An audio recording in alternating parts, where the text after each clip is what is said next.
The Florodora is tied to a 1900s Broadway hit, but the original recipe? Nobody really wrote it down. So you want to make drinks like this at home? Of course you do. So pick up the Home Bartender Starter Kit at shop.awesomedrinks.com. Comes with everything you need, including free shipping. Welcome to Common Man Cocktails. I'm your host, Derek Schomer. Today, we're going to do a Florodora cocktail. This is a classic 1900s drink. And unlike some of the classics, this is more of a mythical drink because it exists and it has existed, but the recipe wasn't written down until like at least 1935 or beyond. It appears in the Mr. Boston Cocktail Guide, I believe it was called, but not in the early revisions, in the later revisions. So the early one was 1935. I don't know when the later ones came out. I don't know when exactly this gets published, but you will find it in The Craft of the Cocktail. Do I have that? That's a Dale DeGroff book. Sorry, I'm looking up at my recipe books I have up on my shelf.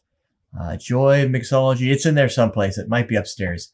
But there is a drink recipe for this. Dale DeGroff did publish one, but there's no single correct version. I'm going to make it two ways, two different mixers. We'll see which one tastes better or which one you'll prefer. I have a feeling I know, but here's the two different. I'll give you the whole recipe and then we'll break down the differences. 2 ounces of gin. I don't even have a gin. I'll find a gin. 2 ounces of dry gin. 1 ounce of fresh lime juice.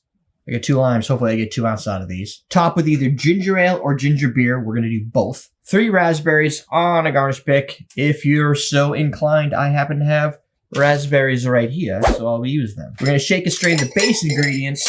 Not all of the ingredients, because we don't want explosions. I'm going to pull out this workhorse here. This is Beefeater London Dry Gin. Recipe often calls for Tanqueray. Not a huge fan. Sip Smith. Might have drank all that one. Something London Dry. Something that's got some meat on the bones. This drink is going to be light. Probably a little sweet, a little bit of spice. We're going to need some sort of botanical backbone.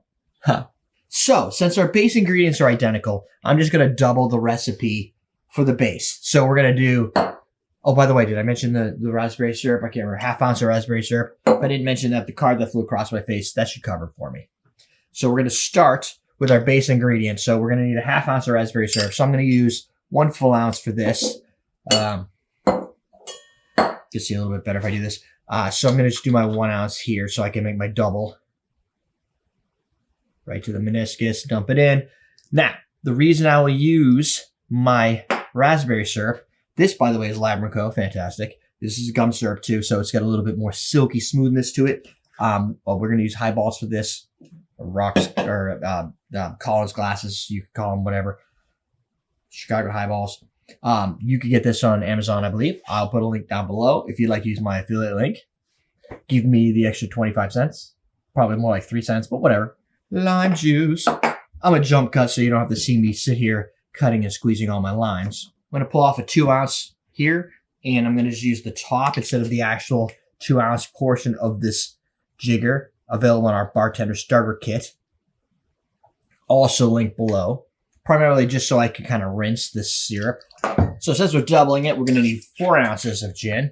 And you're like, but Derek, is it at the middle of the day? Aren't you working today? I am.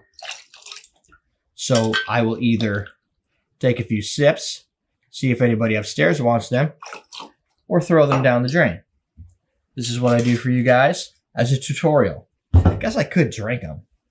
It is Friday. And if you're making these at home with friends at your home bar, just build out a whole pile of them all at once. Use double shakers. I could probably fit 3 in here. So you should be able to make 3 to 6 of these if you use 2 shakers.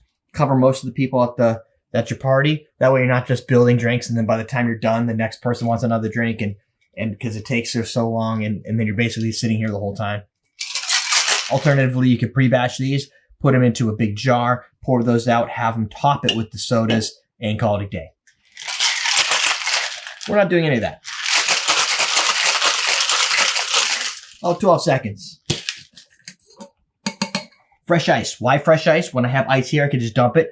Completely doable if you're just making these at home for yourself. But if people are going to be drinking these, they're going to be like maybe nursing them for a little bit. You want to charge that sucker up with some coldness. That way this ice lasts longer. If this is too warm, that ice is going to dilute. You're going to get an overly watered down drink. Build these up.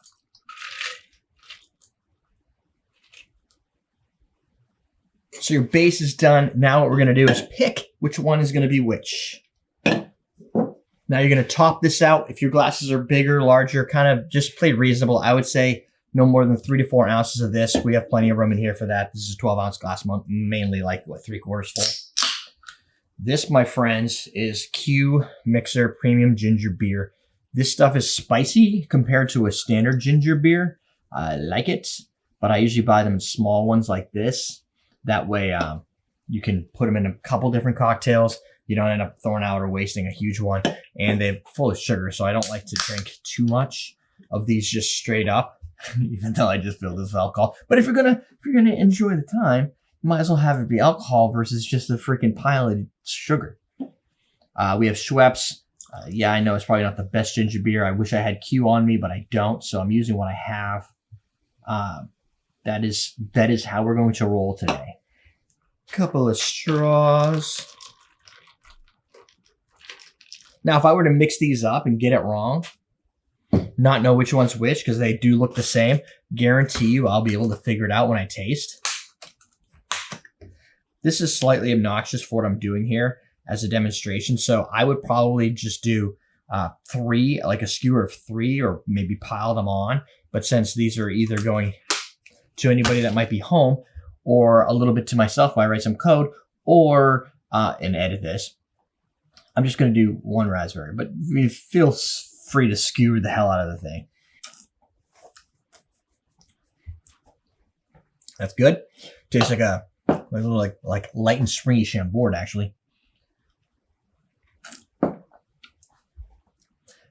Strong on the raspberry flavor, deep, like almost like a bitter, like strong, not bitter, tart, like a tart raspberry. It does have a lot, like if you were to just give this to me, I would have been like, this is just a Chambord and club soda or something. Like it's got so much like deep raspberry flavor to it. Jesus. Okay. This is giving me dark and stormy vibes with a little bit of raspberry. Very, it catches you right here.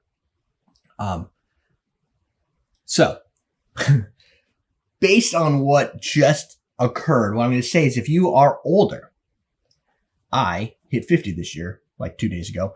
So, my palate is going to be older, more refined, but my taste buds, they're dying, man. Like, now, I'm not a smoker. If you're a smoker, you're going to probably enjoy this one more, or maybe even a vapor. I don't know. Like, as you just destroy your mouth with chemicals and badness, and it tamps down, this one's going to, the striking, like, vibrancy and the attack of the ginger, I think is going to pair well with either people who destroy their mouth with smoking or whatever, and they kind of, like, lose some of the sensitivity, or as you get older, you're going to lose it anyway, so this is going to kind of come off better. It's a similar reason why a lot more older people tend to like bitter drinks versus sweet drinks.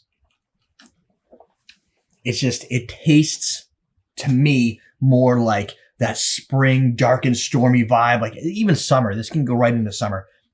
It's just got like that lime forward, spicy punch that's just really, it's really hitting me. It makes me want to keep taking more sips. And I'm still getting a lingering raspberry flavor, where the ginger ale comes off more sweet forward, sweet raspberry flavor with a little bit of like a tart finisher to it. I bet you it's that lime playing with the raspberry. They balance each other pretty well. So you're still getting that like tart finish, but overall younger audience, college vibes. Like I could totally see this being something I think my daughter would like this. My son's probably more into this. He likes ginger beer anyway. But I think this is more for the younger demographic, slightly older demographic, or people who just really love ginger beer like I do and like to just get punched in the face a little bit. This is more interesting. The Florodora, really, it's so the color combination is supposed to be more like the way the Florodora women would dress for their musical. And I think they were the ones that kicked their feet and all that stuff and had the big puffy clothes on. But most of the photos are black and white, so you can't see the color that they would have had. And I'm just not that old to be able to have appreciated the early 1900s classic musicals. So you get that color combination. But I think more classically, the ginger ale was probably more of the original versus the ginger beer. Because I think just timing wise on when this drink would have come out, ginger ale would have been something more accessible than ginger beer. Maybe I'm wrong. But I believe that's the research I did kind of suggested that was the case.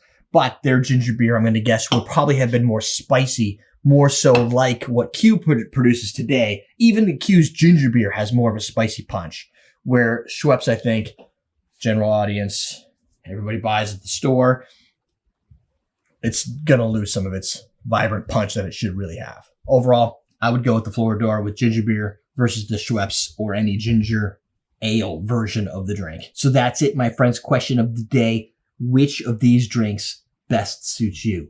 We're teaching you how to drink.